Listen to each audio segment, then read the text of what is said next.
We are recording. Hello, Jenny. Hi, Laurie. Hi. So hello, all of you out there in Patreon land. Thank you for supporting Astrolore's Patreon page. And here we are already. The months go by so fast, it's kind of shocking. We are going to talk today about the new moon in Cancer, which is happening on the 21st of June at 2:41 a.m. That's in Eastern time. So adjust the time for where you live. So, there's a couple of different things we want to talk about. First of all, I'm going to open up the chart so we can take a look at it. Here's the chart of the new moon. And the thing that just jumps out when you look at this is that both the sun and the moon, obviously they are exactly together because that's what the new moon is. They are at 0 degrees Cancer, so they have just moved into Cancer. Now, the first thing I want you to do is to look at your own chart and find that symbol for Cancer so that you'll know what house that new moon falls in. And then, if you're going to do the little new moon ritual that I always suggest to everybody, you want to think about what you want to plant for a seed in this area of your life. It's going to be, a seed of sensitivity, of nurturing. So, think about that. Jenny, what house does it fall in your chart? It's going to be right in my first house. It's the house of self. So how would you think of it just from that perspective of planting a seed of sensitivity and nurturing? How would you think about that for yourself? I feel like it's the beginning of a totally new cycle, being in my first house, of like doing things differently. And I think the Cancer being a cardinal sign, I mean, there's a nurturing aspect to that, but it's quite a powerful sign. I think Cancer is being like it's kind of the primordial waters, like the wellspring. So I just think, I kind of feel like I'm going to have this like rebirth of how I do things. That's all. Okay. That's interesting. How about you? Well, I'm really glad, before I talk about where it is in my chart, I'm really glad you brought up just the cardinality of Cancer. Because people tend, in my experience, a lot of people tend to think of Cancer as being so sensitive and sweet and all nurturing, and somehow they equate that with a level of weakness. And one of the things that we really, really need to understand is that Cancer is a cardinal sign. It's a very, very strong sign. It's you think about the whole thing of the mama bear. There's nothing weak about a mother bear if her babies are being threatened in any way. So knowing that strength of Cancer is important. And for me, the new moon falls in the 11th house, which I haven't really given any thought to yet because I haven't thought about the new moon till right now. But I guess it would be, thinking about how there might be something about what kind of support and nurturing I need from community. Yeah, the receiving of love. Yeah. That's an interesting one to think about. Well, this is an interesting chart, isn't it, though? I can't, as we're talking and I'm looking at this chart, it's like I want to point out a couple things. Like, first of all, it's the summer solstice on the 21st, so that same day, which is the beginning of summer, which means that the sun has moved as far north as it's going to have moved. And it's kind of ironic that, I know it obviously depends where on the planet you live, but for us it's like happening in the middle of the night. The beginning of summer that's happening. The sun enters Cancer the day before. The solstice is the 20th at 5:43 p.m. Right. So the new moon is the middle of the night. Yeah, that's true. But I guess I'm thinking in terms of like having the new moon be so close to the summer solstice. I feel like it's the solar and the lunar new year. I mean, sorry, summer solstice is like when they come together that next day. Right. It's a pretty powerful symbolism for that to happen around the same time, because you do not always get the Right. solstice around the new moon of Cancer, you Right. know. It would And be really, it would actually be really interesting to go back and kind of see how often does the new moon happen so close to the summer solstice mhm, or the winter. As yeah. it would be interesting to see how often that happens, because I don't remember seeing it in No, recent years. I feel like I always note it when it happens, and like it's not necessarily that common. And then the other piece of information here is that this is a solar eclipse. Right. So not only are we at the solstice and a new moon, but and now it's a very powerful solar eclipse on that day as well. So that means that not visible from the U.S., but in other parts of the world like Africa and Europe and Asia, there will be a visible solar eclipse. So the sun is going to be blotted out by the moon covering it. So it's quite it's quite an interesting day. I mean, it's quite an interesting. I think there's a lot of power and symbolism to this. Yeah, well, if you think about it too as the that 0 degrees Cancer, Mhm. 0 degrees of all of the cardinal signs, Aries, Cancer, Libra, and Capricorn. That 0 degrees of cardinal signs is called the Aries point, and it's a Mm. very, very public point. Mhm.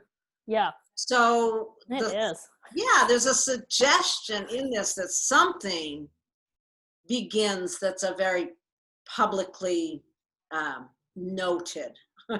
Absolutely. I don't know exactly what's going to happen this day, but I think we're going to see some stuff. And also the suggestion with the eclipse is that I think probably we will see things this weekend that are going to be like, whoa, you know. But I also think that there will be repercussions from whatever it is, no matter how visible or not visible. The repercussions will be felt for a while, which is one of the meanings you can use in astrology when you look at eclipses, that it might appear to be something mundane, but boy, it usually ends up being something that packs a punch that later you're like, wow, remember that moment when? So Well, we will see.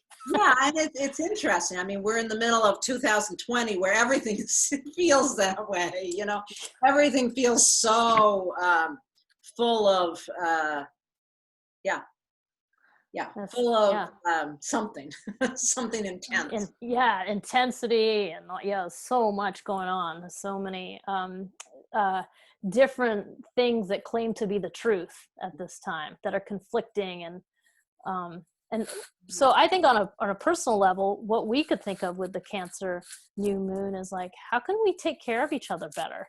Because this polarization that's happening, where everybody wants to fight everybody, and if you're not with me, you're against me, and I mean, those are so destructive, and like we need to overcome that as individuals, you know, and overcome what's being suggested with the major power struggle, Yeah. and be kind to each other, Yeah. you know? Yeah, I think there's a big piece in that of thinking about, yeah, how can I bring more kindness, more Cancerian care to the people around me, and then given the house that it's Mm, falling in our own charts, to think that a little more so there too. You know, if it's happening in your fourth house, it's very much about, you know, your home, your family, to bring that energy to the home and family.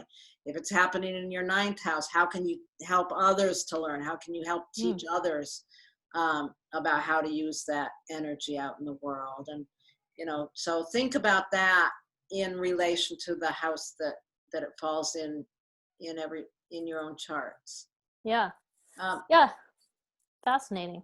So what about, because you brought up when we were talking earlier about the fact that there is an aspect between this new moon and Saturn. It's a Mm, 150-degree aspect called a quincunx, which is an awesome word.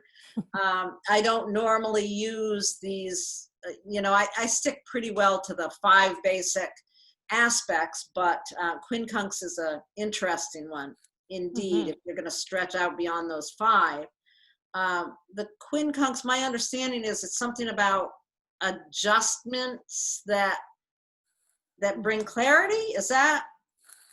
Yeah, that's part of it. It's yeah, absolutely. And it's a suggestion of a lot of complexity. And there's kind of an awkwardness, like there's a little bit of an awkwardness between Cancer and Aquarius. Like they're not quite sure what to do with each other, because Cancer is this, like, you know, watery, mother, nurturing, you know, represented by the crab, with maybe a little bit of a crusty shell to a degree, but watery. And then Aquarius is like this aloof, like kind of seeing the bigger view. They're not immediately necessarily compatible. They're not incompatible, but there's a little bit of an awkward relation, like relating, that's going on here. Right, but if they work on adjusting their view to see each other, it brings clarity. Yeah, that's great. I like that. Yeah, it's kind of this idea of things, tidying things up. It's a little bit of that. There's like things are messy, and so yeah, kind of like what you just said. So it like snaps into focus because things need to be sort of cleaned up. So isn't it the day after this that Trump is doing his big rally? I think it's the day before, the 20th. It'll be interesting if that rally has something to do with how this is playing out. Yeah, because and I know normally we wouldn't bring up that aspect, but it's really strong. I mean, it's really exact, and there isn't really that many other aspects. The other aspects in the chart to the sun and moon are not that tight. So that seems to be the one that's our attention's being drawn to, and it also is Saturn retrograde. So right, it's like Saturn is and there's so many retrogrades in this chart right now. It's kind of crazy. We've got Venus still retrograde for a little bit longer, a couple more days at this point. Mercury is retrograde. Everybody's trotting backwards. Yeah, and everyone's trying to get away from something. Yeah, run away. I always like to bring up too that thing about, like, that you've taught me, which is that idea of the moon picking up the meanings, and so it sort of gathers the meaning from each planet and then brings it to the sun. Right. So in this case, it conjuncted Venus on Friday, and so it hit that Venus retrograde. It picks up the meaning of the Venus retrograde and carries it forwards to the sun. And I think, so that brings in some more of our designations around, like, this revisiting of values and this having to really look within and allow, I mean, like Venus, the goddess of beauty, allow her to go to the underworld and investigate the more shadowy areas where we've become renewed. So it's kind of bringing that meaning forwards. And then I think it's on Monday, the moon will contact Mercury retrograde. So it's just weaving together all of those retrogrades. And it's weaving together this whole sense of where we are all grappling with our values, our understanding. We're all grappling with such big issues, whether we acknowledge them or not. We are internally grappling with a lot of tough stuff right now. Yeah, there's a big transformation for all of us on a personal level and on a collective level. And here we are. I'm very interested to see what happens this weekend. Yeah, got my eyes open. So plant your seeds, bring love into the world. Is there anything else we need to say about this one, Jenny? No, I think we've covered a lot of bases. It's quite interesting. So all right. Hope everybody has a good weekend. And enjoy your new moon. Enjoy your new moon. And thank you all again. And we'll be back for the full moon in 2 weeks. Great. Thanks, everybody. Thank you. Bye. Bye.